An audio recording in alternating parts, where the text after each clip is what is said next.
Hi guys, this is Michael from the Board Games Chronicle.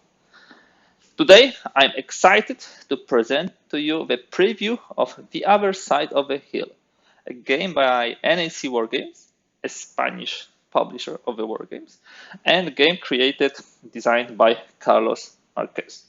Uh, what I would like to do today is kind of a preview of this game. The components which you see here, the box which you see here, are not the final art. This is a prototype. So we'll be looking at prototype, and believe me, already this prototype looks gorgeous. So I can't wait to see the full product. The game is scheduled for Kickstarter in November 2023. Probably when you watch this video, the Kickstarter already started. And in this material, I would like to do a couple of things. First of all, explain what's the game about. Then I would like to give you also some historical background. Look through the components, and most importantly, for all of us, when we see a new title and has to make a decision whether to support it or not, show you how to play the game. And believe me, when you see all the pieces moving and the rules being implemented in the gameplay, you really will gonna like it. Okay, let me start from what The Other Side of the Hill is and some historical introduction. In essence, the game is about World War II, but as you could probably already deduct from the cover, from the box, it's from the German side. And it's not that you are leading the German divisions in the field and trying to find a glory and victorious military achievement. No, it's more from the German high command and what was going on inside the German high command during World War II. The name, actually, The Other Side of the Hill, is deducted from the book published in 1948. And this book was full of interviews with German generals who were imprisoned after World War II. So really, it has pretty close connection to the historical material which was gathered there. One thing which is worth mentioning is how the Hitler system was operating. The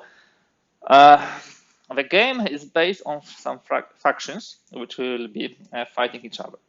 The Hitler system, as every mafia or every tyrant type of system, is based on overlapping responsibilities. So in the system, you had a lot of, let's say, functions, roles, duties which were overlapping, keeping the parts of the regime in check, and at the same time, always needing Adolf Hitler as the final and the ultimate arbiter of such disputes. One disclaimer which I would like to make here, and which is very, very, very important, and I need to wholeheartedly, underline this. You might think that the topic of this game is pretty controversial, that it shows the game from the Nazi point of view, that maybe it supports this ideology. By no means, no. It's clearly stated in the game and very clearly stated in the designer notes that the German High Command, whom we'll be playing or will be setting up in their shoes, was wholeheartedly supporting Hitler's position of the war of contest. This game by no means widens out the German High Command. All these explanations that I was only fulfilling the orders and nothing more. No way. This is clearly stated that they were really supporting him, and they turned against Hitler only because the war was being lost. Yeah, Stauffenberg organization, for example, which did the unsuccessful assassination attempt on Hitler in 1944, didn't want a democracy or finish the war just for the sake of giving the lands back. They wanted a separatist peace, and this is clearly stated in the game and really, really well shown here. So make no mistake, there is no support, and by the way, there is no way that this, in any way, any kind, shows the history the other way when it was.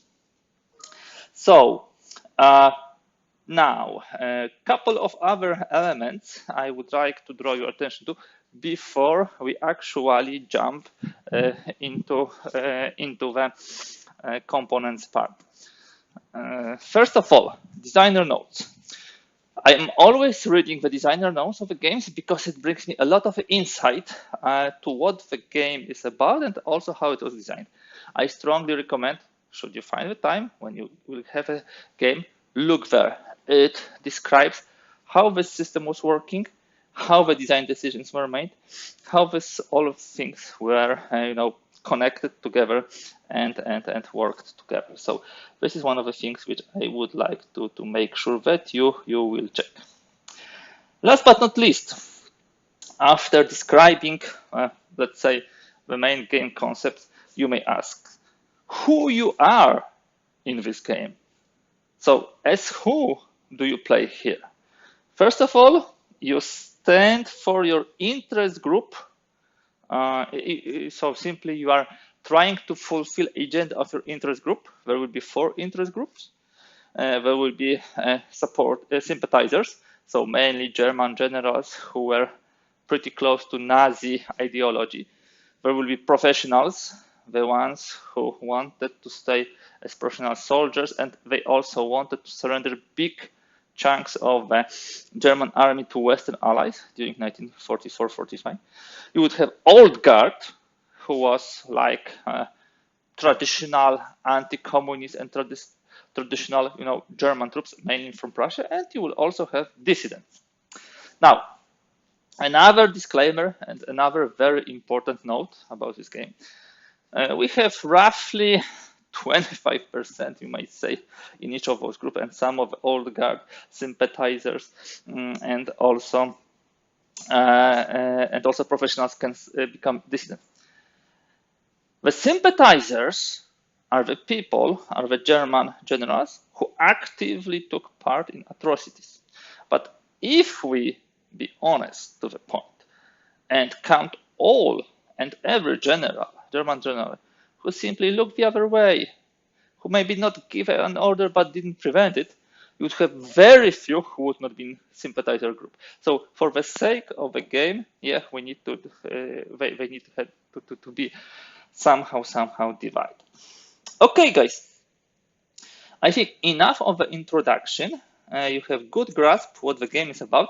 Now let's look at the component, and it also helps us to understand how the game flows. So bear with me, and we'll be back in a second. Okay, guys, so we discussed already the basic game concepts. Now let us have a look at the components. It will also help us to understand a bit the game mechanics. I put them up already here as a background, beautiful one, even if it's a prototype, and we'll be going through the particular components one by one. First of all, I would like to focus on the rule books and playbook. Couple of words. The game is designed from 1 to 4 players, and it can be played in a competitive mode, in a cooperative mode, and there is a variant which is called semi-competitive, if you would like to have something between purely competitive and purely cooperative. What I would like to draw your attention to, and this is something which I really like, is that you have a table of contents at the beginning of all those books. It really helps me and eases the process of finding the stuff out. I think you will also appreciate it when playing the game and looking for a particular rule. It's really cool. Another thing which I would like to underline and stress is having a different rule book for different mode of play. Sometimes you have a very large rule books, 60, 80 pages, in which you have all possible modes of game. And for example, in particular chapters, only part of this pertaining to this mode. Here we have pure separation. So this is the most important competitive rule book. But if you'd like to different experience, you would like to play solo, you would like to play cooperative with colleagues, you can use this. The playbook, about which I will talk a little in a moment, mainly focuses on the scenarios, on the example of play, and also on the designer notes, which I already stressed I like very much. If you look at the graphics, they are really beautiful, historical, and I think thematic. Yeah, I would use this word, very, very thematic. Now, let's have a look what the rulebook contains and how is it produced. So let's look at the competitive. I will not be going through the second one, which is similar. So first and foremost, we have the main game components described here. All the dice which we have, so Panzer, German regular army, German weekend army, satellites, Western allies, Soviets, and also you have one regular die. On the map we'll be discussing later on, we have special areas with the numbers and other details, which are nicely described here. I will not focus on the map now, in a moment. We have all the counters in the game here in one place. I like it because you can quickly check, okay, what's this counter do? How is it called? Where do I use it? So this is really cool stuff. There's also description how to read those rules, and there is a variant for 3 and 2 players, so you have a special colors marking those rules. Then if you go through the rulebook, you have glossary, you have some general concepts, for example, how the generals are being marked. We'll be looking at the general cards and general tokens in a moment. We'll be talking about OKW's roles. So there are some roles which we'll be playing, some duties we have to fulfill. We have 4 faction groups: old guards, sympathizers, professionals, and dissidents. I already mentioned them. All generals will be associated with at least one of them.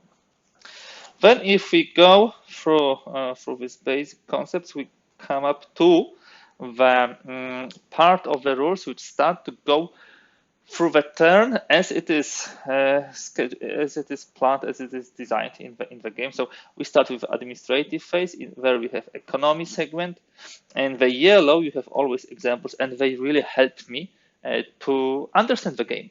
They are really informative and really brings a lot of good information.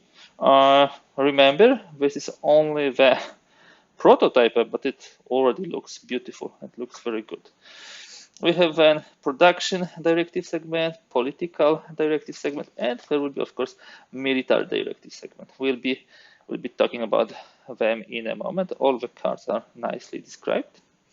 Then we have operations phase. After the administrative phase, you would have operation phase, 1 in spring, fall, and winter, but 2 in summer. Okay, a lot of examples how to do the move, for example, movement, how to give the commands. We have axis offensive segment, and then at the end of the turn there will be also allied offensive segment, Western offensive segment, also nicely described. Soviet end segment, and then for the next turn, New Year phase, you would have some adjustments. You will be getting new generals. You will be also planning, because as we shall see in a moment, your roles will be switching from year to year. Your allegiance to the faction will not. This is one of the most important concepts. Yes. Then the further descriptions will not be going to details too much, just showing you how this presents itself. And of course, there is also discussion about events. You will have events for the combat. You can draw the combat event, and you will have also strategic events, which will have also some recurring events like activation of USSR, US, some misfortunes which can happen to the generals, or maybe counting of the points for a particular faction. Yep, and also some information about victory conditions, France, Italy, Okay, so this looks really good, and if you see, we have about 33 pages of the rules with a lot of examples. I would say this is medium complexity game. It's not a very heavy war game. It's also not a, let's say, entry war game. It's a game which really have a lot of moving pieces. You need to play a couple of times to see how they move all together and what's the interaction between them. But all in all, it should be pretty digestible, because we have also a very nice example of play, which I would like to present now in the playbook. So the playbook focuses on the scenarios and then goes through some example of play and designer notes. So here we have a scenarios. We'll not be stopping here for too long. You can see the setup. And by the way, when setting up the scenarios, we have some additional help, which I will show in a moment. We have play variants. We have so many, like adjusting difficulty, semi-cooperative play, about which I was mentioning already, choosing generals in scenario, not simply getting them randomly. There is a campaign mode. This is important. A full game can take like 10, 12, 14 hours. In order to play the full game, you can divide it, for example, in 3 pieces and adjust accordingly and start special scenarios, which will allow you to play the full campaign, or maybe the smaller campaigns. Yeah. So you can see, in order to play Armageddon, you need to play this, and that scenario. Yeah. There are some additional optional rules. Yes, allied. You can even play with allied player as a 5th one. Very interesting. Here, something which I appreciate in every game. Once you read those 30 pages, you played for the first time, you should check those easily forgotten rules, because it's bound to be something which you actually played not correctly. So really good. And then we have extended example of play, which shows us year 1939. We'll not be going into details about this. That's one of the best way to learn the game, and I will show you a bit of this to also get the feeling. And then last but not least, we have design notes. I'm really trying to convince you guys to read it, because I found here in this design notes a lot of thought process behind this game, about how you should play it, whether it should be more competitive or cooperation, who you are in this game, how to play to achieve victory, to balance, the inevitable end of Germany with your own prestige. So, yeah, there's an explanation about what is the agenda and what are the sections of the High Command. I will show you, when I will be showing the cards, this critical concept of the game, and why I can keep my section card. I will also explain it. 3-dimensional war, of course, and so on and so forth. I really encourage you, should you get the game, I hope you do, to read through the design notes. There's a pretty robust and extensive bibliography to this game. And here is the cards historical sequence, how they were happening. You can play in a historical way. Instead of choosing the directives, you can simply go in particular year, according to this. And you can see that this is directive successful, directive failure. Really interesting play. Okay, so that will be all for rule books. We have 2 rule books and playbook, really nice. You see, this is a glossy paper, high quality, big letters, colorful, examples easily readable. So really kudos for preparing this in such a good way.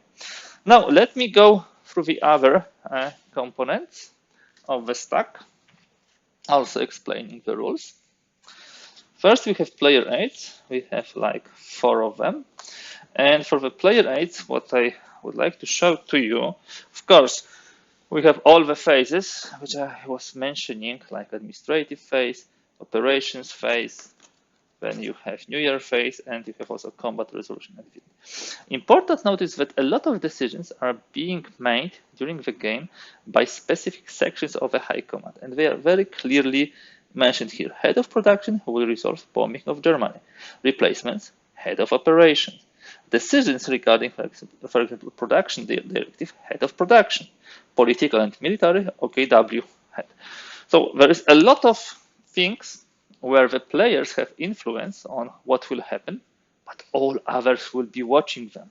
And there will be a lot of table talk. I can guarantee in this game, there will be a lot of table talk telling you, oh, you should do this, you should do that. What I appreciate is when we start playing the game, I will show you, or maybe even now I can move it here.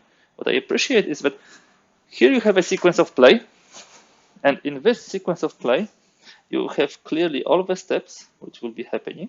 But what is more important, you have also who is taking the ultimate decision. Production, operations, production. You see, all those things are marked here very, very nicely. Yeah. So you might be a little daunted with those information. Okay, who is taking the decision when? Let me show you this track. I will need it in a moment for some explanation. So this is really nicely done. Other than that, in the player aid, we have a combat resolution. We have also strategic warfare resolution. We have some requirements to affect combat of the generals. When we look at the general cards, we'll come back to this. Also, how the hits are applied. I think explaining those tables might not be the best option to familiarize you with the game. It's better to show you the actual combat. Last but not least, yes, this is something very important. Agenda cards bonus, prestige points. I told you, we have 4 factions: distant, sympathizers, professionals, old guard, and we have, of course, head of OKW. And here we see how they are getting the prestige points. And this is depending on the scenario. Yeah, depending on the scenario, depending on the years, there will be different ways of getting those points and how we are getting those points. And this is really, really important for the gameplay. All on those beautiful, very ergonomic player aids. Then we have the player mates. So we have 4 players, 1, 2, 3, 4. The colors are not by chance. They will be actually interacting with the colors on the general card. So when you will be doing the setup of particular scenario, particular generals will be going to player 1, 2, 3, 4. And what do we have on the player aid? We would be storing all our components here. First of all, you will have all available generals here. If you have some general activated for combat, he will be leading from here. Here will be your commanding generals, so the ones who are responsible for army group, and they are in the command of the whole front theater area. Here you will have some cards connected to the coup attempts against Hitler. Here you will be your section of the high command. So whether you're OKW, production, head of production, head of operations, and so on and so forth. Here we have markers, small markers, which I will show you in a moment, which you put on the map. Here you will have a card of your generals, and on the map you will have actually placed your generals. Yeah. Okay. And by the way, this is the site for solitaire and cooperative play. This is the site for the 2-4-player game. Then you have also the agenda card here. Yeah, so it's important to note the difference. Okay, doc. Then something which I really like and appreciate, this is a setup table for the scenarios. Depending when the scenario starts, whether 1939 or up to 1943, you would have a lot of important tracks on the map. And instead of writing this, in some small font in the rule book or playbook, you have a beautiful table which tells you, okay, where is Wehrmacht replacement? In 1939, it's replacement at 1, maximum 2. But 1943, it's replacement 3, and it expands. Yeah.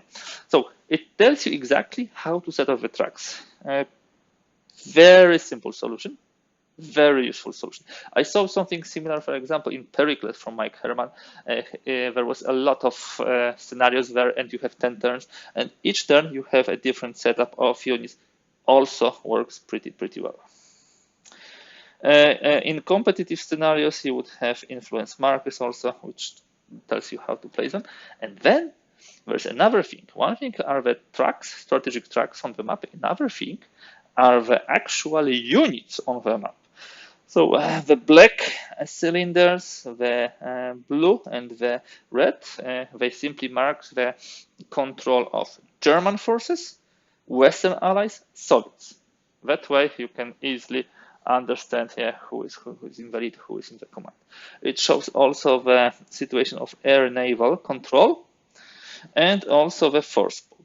And here you have all 28 areas on, not in the Europe, it also touches other areas in Europe like Middle East, but mainly around the Europe. So you can see that in 1399 you have a big army in area 1 being Poland.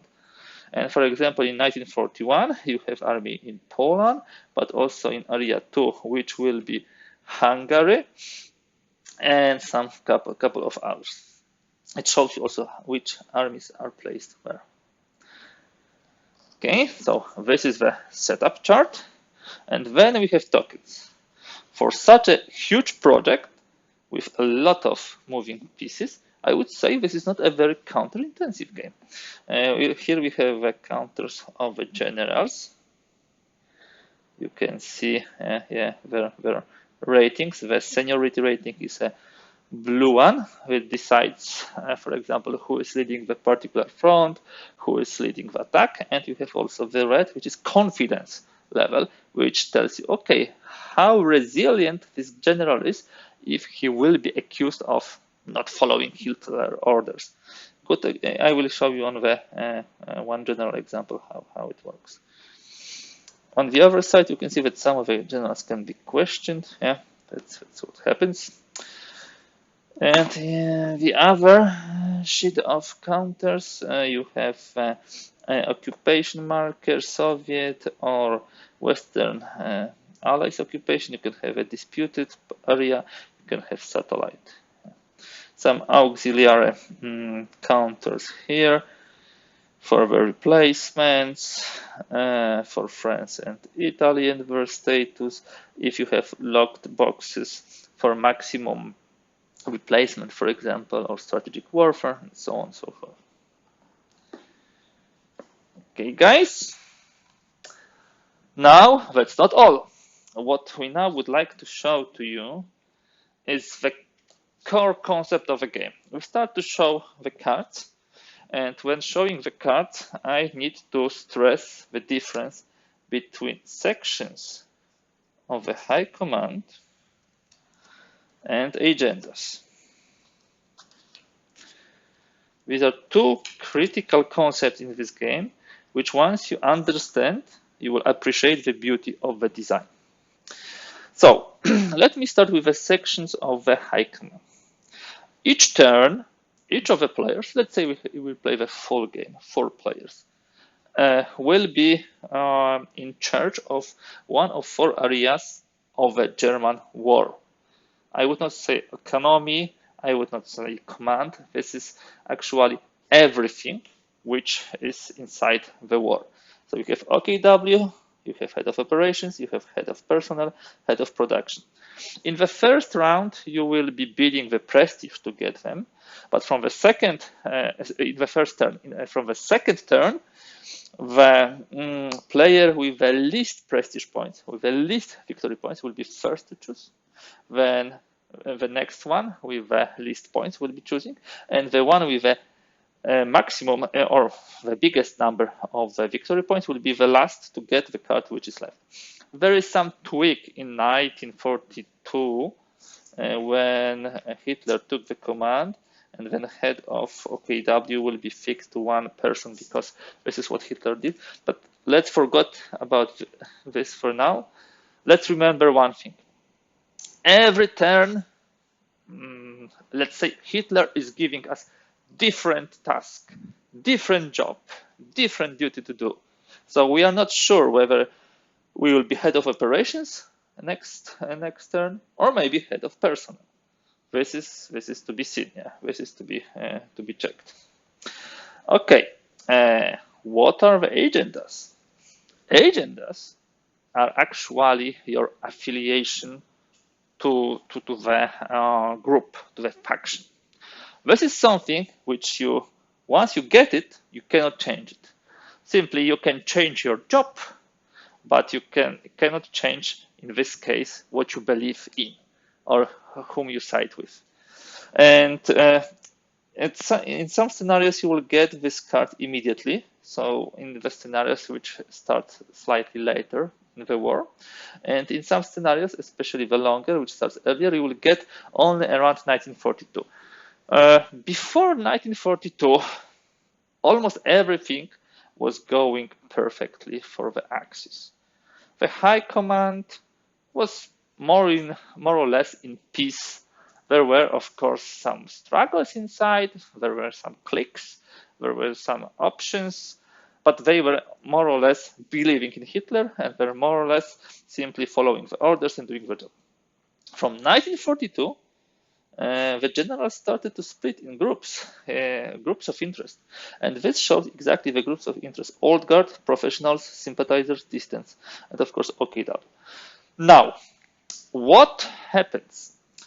Every turn you are getting one of those cards and you're getting prestige points as written here.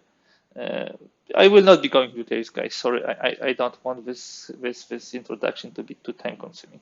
But let's say every turn, at the end of a turn, you will be getting the victory points, and they will be quite openly put here on the prestige points track. So you get, for those guys, no, those are hidden cards. When you get it, you put it like this, and you don't know what's there. Also, you can see that there are 5 of them, which means you don't know exactly which of the factions are in the play.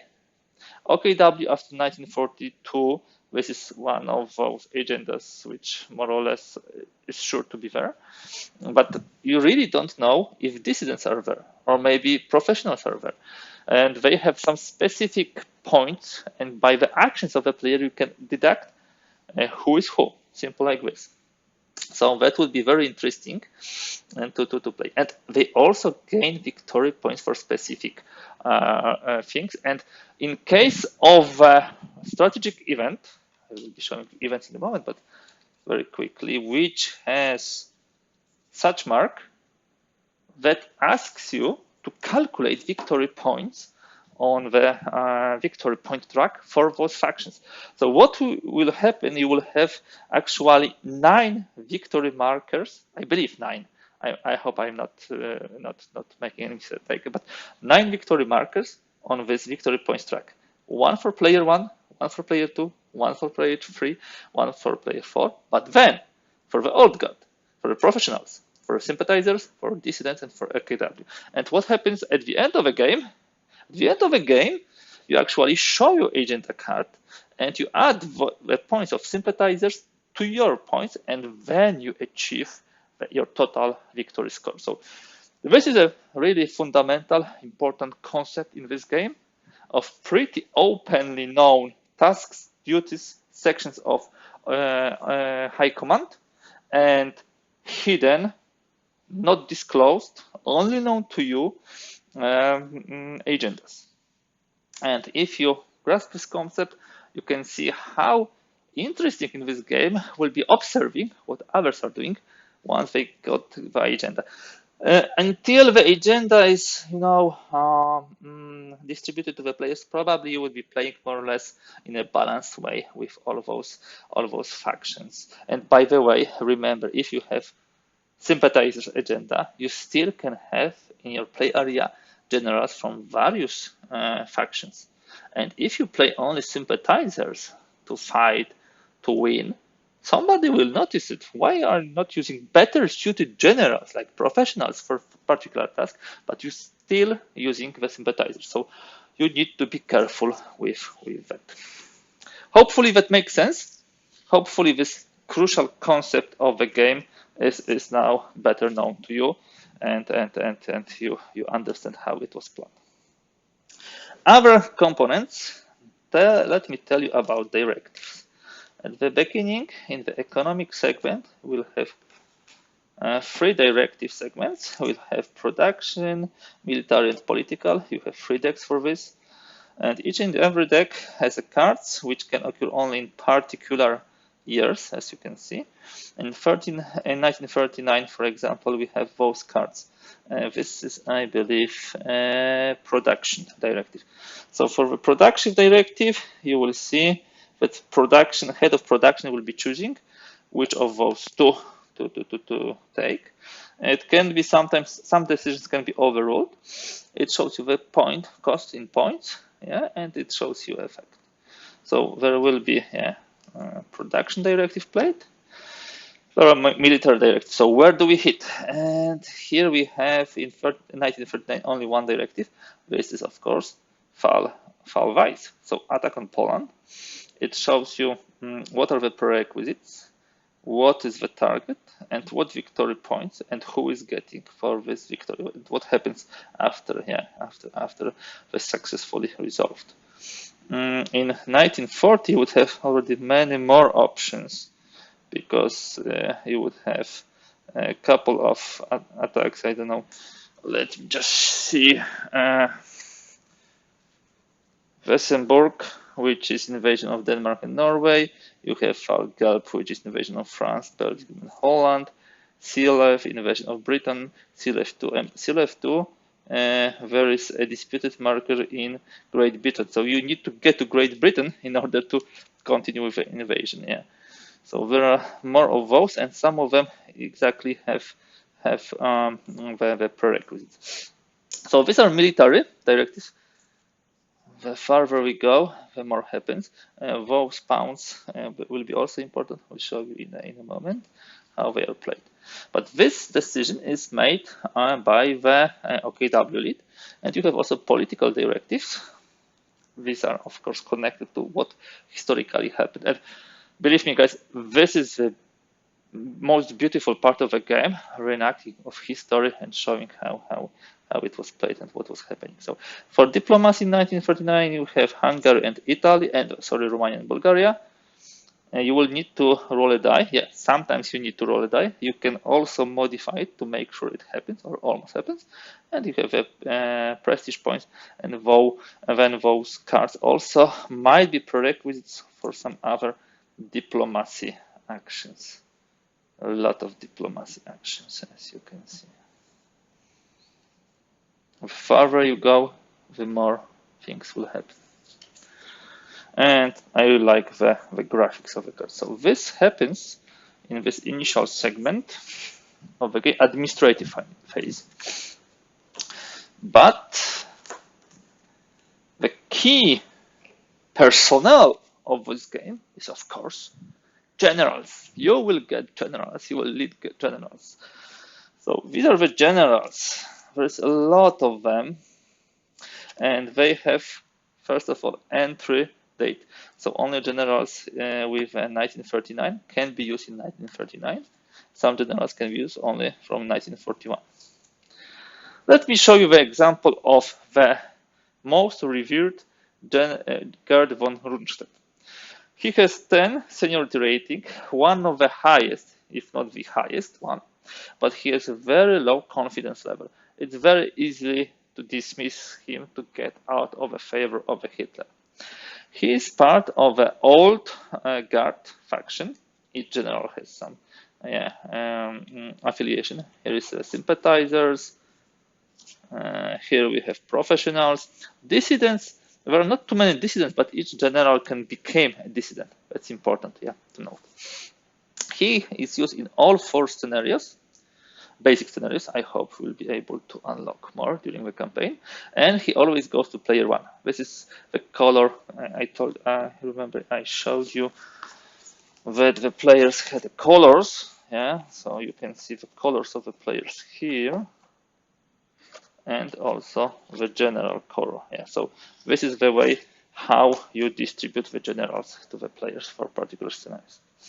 Then you have some combat modifiers, and let me show you again the player 8.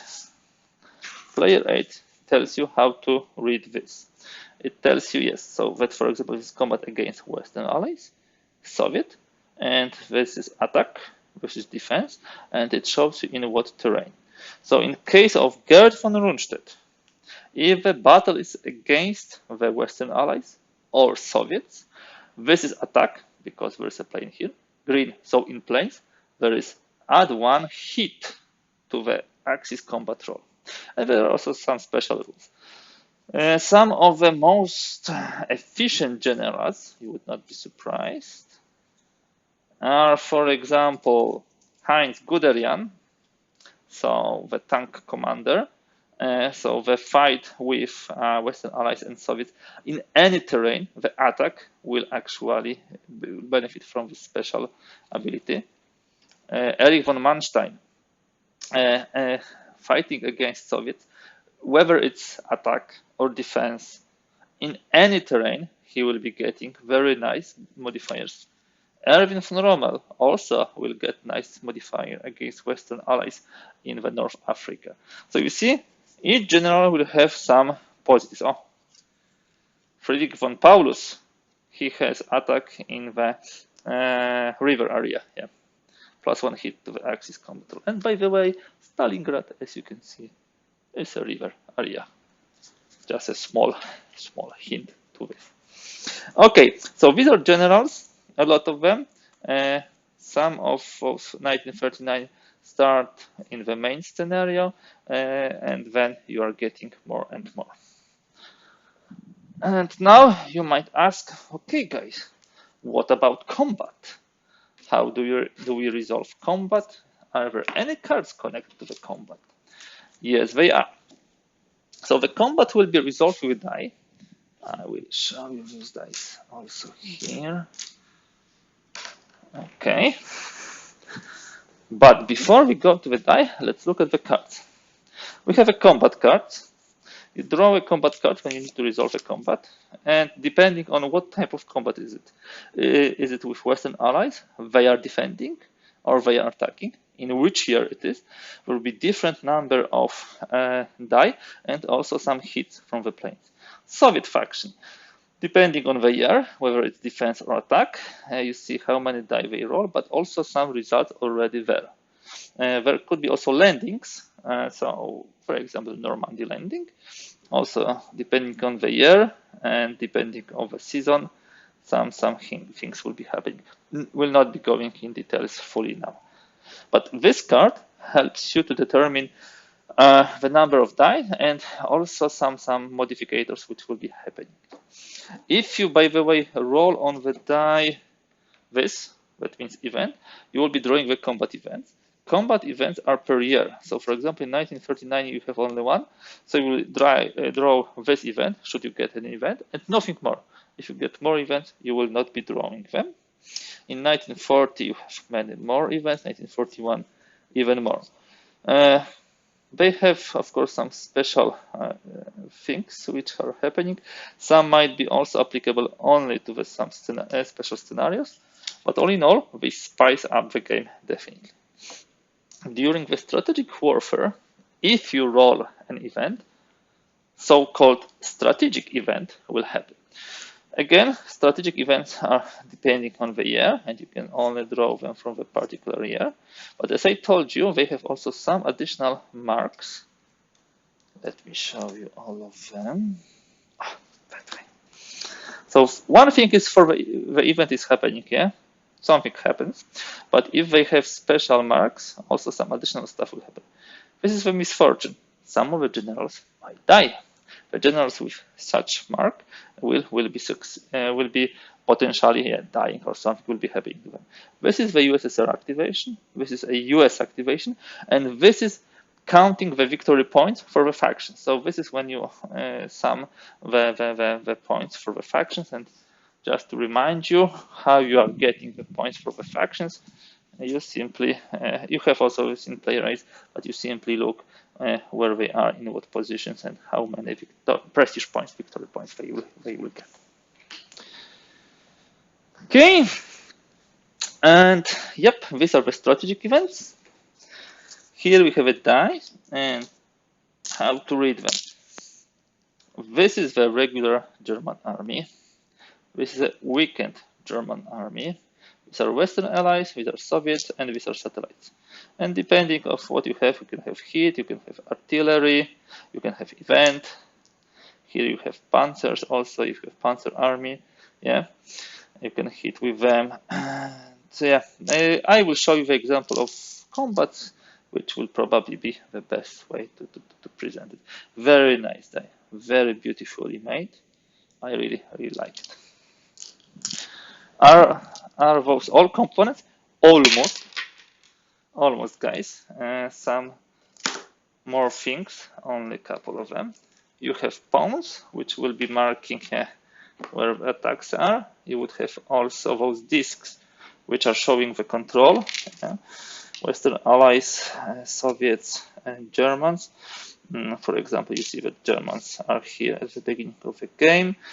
And yeah, in the setup of a scenario, we'll be also getting some information where to put it.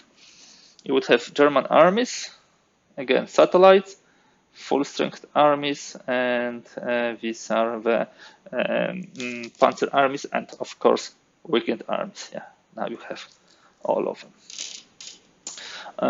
The last part of the cards is this Black Orchestra, which you will be drawing and then resolving during the coup attempt. But this is just for the flavor for now. I will not be going into full details.